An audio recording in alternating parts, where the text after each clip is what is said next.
Ayan, gagamitan po natin ng gold mga idol. Isang lata rin po ng sardinas mga idol ang lagay natin. Ayan po.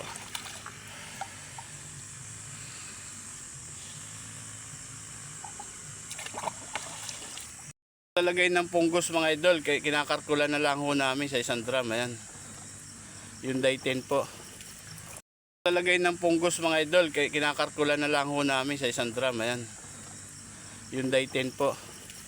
Mabisa po ito mga idol sa punggos.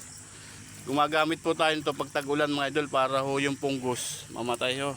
Yung ating talong mabigyan ng protekta ba sa mga hayop. Ba? I-spray tayo mga idol. Ito yung labas ng ating power spray mga idol. Ang lawak ng abot kaya lahat ng hayop siguradong matatamaan ho niyan. Hindi ho gaya ng palabsak ang gamit natin mga idol. Konti lang ang silamput ng palabsak. Lagi-spray na ho tayo para sa mga hayop. Maitaboy man lang natin mga idol. Yun yung ating gamit, power spray. Yan yung hose natin gamit mga idol. 100 meters po itong gamit natin na hose mga idol.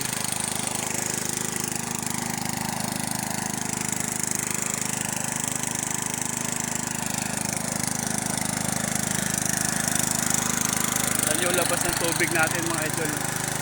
Siguradong tatamaan na ito ang mga hayop kasi balawak po abot ng power spray natin mga idol sa book. Ganyan po tayo kung mag-spray.